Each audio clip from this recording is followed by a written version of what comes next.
안녕하세요. 복잡한 이슈의 맥을 정확히 짚어보는 시간입니다. 자, 오늘은요, 거대 기업들의 운명을 한순간에 바꿔놓을 수 있는 인수합병, 바로 M&A의 세계로 한번 들어가 볼 텐데요. 특히 이 M&A의 성패를 가르는 정말 결정적인 한 가지 과정에 대해 집중적으로 파헤쳐보겠습니다.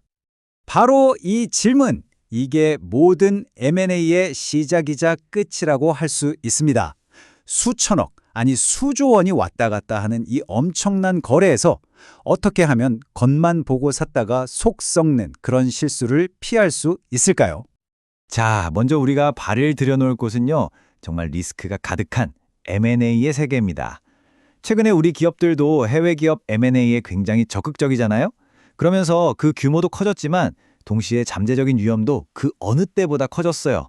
정말이지 한 번의 선택이 대박이 되기도 하고 쪽박이 되기도 하는 그런 곳이죠. 아니, 도대체 뭐가 이런 극적인 차이를 만드는 걸까요?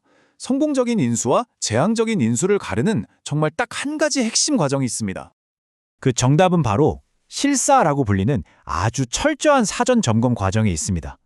현명한 기업들은요, 거액의 돈을 딱 내기 전에 이 과정을 통해서 스스로를 보호하고 숨어있는 위험 요소들을 샅샅이 찾아냅니다. 이게 뭐냐면요, 아주 간단하게 말해서 우리가 중고차 살 때 본인 열어서 엔진 상태 꼼꼼하게 뜯어보는 거랑 똑같다고 보시면 돼요. M&A 거래에서 이건 뭐 선택사항이 아니라 완전 필수고요. 만약에 이걸 소홀히 했다? 나중에 경영진이 법적으로 책임져야 하는 문제까지 생길 수 있습니다. 그러니까 실사는 크게 세 가지 핵심적인 역할을 하는 거예요. 첫째, 이 거래 계속 가야 되나 말아야 되나 이걸 결정하게 해주고요. 둘째, 만약 문제가 발견되면 그럼 거래 방식을 좀 바꿔야겠다 이렇게 만들고, 마지막으로 셋째, 계약서에 우리한테 유리한 보호장치를 넣을 수 있는 근거를 딱 마련해 주는 거죠. 결국 구매자가 가장 똑똑한 결정을 내리게끔 힘을 실어주는 겁니다.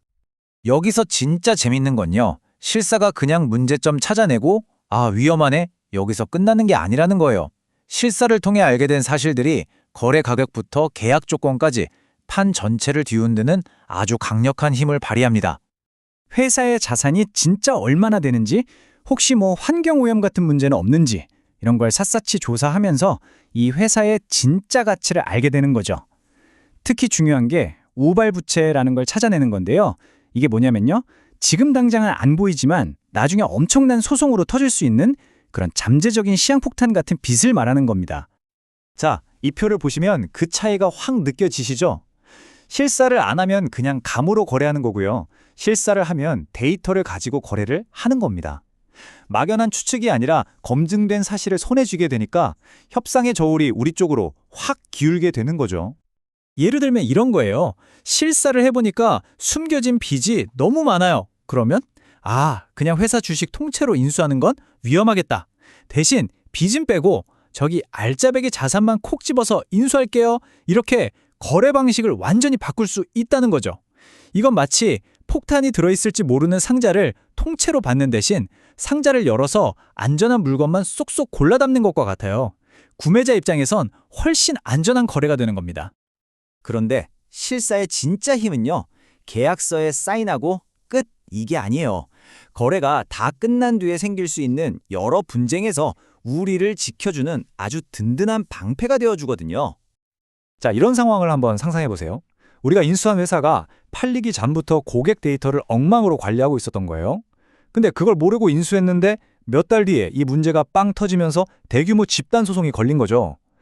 이 골치 아픈 문제, 이제 고스란히 새로운 주인인 우리 몫이 된 겁니다. 자, 그럼 이 어마어마한 손해배상 비용, 이거 과연 누가 내야 할까요? 그 답은요, 실사 과정에서 우리가 뭘 어디까지 확인했는지 또는 뭘 확인했어야만 했는지에 따라 완전히 달라집니다. 만약에 실사 보고서를 통해서 구매자가 이런 위험이 있구나 하고 이미 알고서도 거래를 진행했다면 나중에 문제가 생겨도 판매자한테 책임을 묻기가 어려워져요. 반대로 판매자가 일부러 정보를 숨겼다는 증거가 된다면 당연히 구매자한테 유리하겠죠. 이렇게 꼼꼼한 실사 기록이 나중에 법적 분쟁에서 아주 결정적인 증거가 되는 겁니다. 자, 이제 실사의 가장 강력한 힘에 대해 얘기해 볼게요. 지금까지는 실사가 뭔가 위험을 피하는 수비적인 도구처럼 느껴졌죠. 근데 이게 전부가 아닙니다. 오히려 실사는 거래를 주도하는 아주 강력한 공격 무기가 될 수 있어요. 결국 우리가 잘 아는 그 말, 아는 것이 힘이다. 이게 M&A 시장에서는 그냥 진리인 거예요. 더 많이 알수록 협상 테이블에서 더 당당해지고 결국 더 좋은 가격과 유리한 조건으로 계약을 이끌어낼 수 있는 거죠. 전문가들이 정말 입을 모아서 경고하는 게 있습니다. 시간이 없다고, 일정이 촉박하다고 해서 이 실사 단계를 대충 건너뛰는 거요. 이건 기업 입장에서 절대로 감당할 수 없는 실수를 저지르는 것과 똑같다고 말합니다.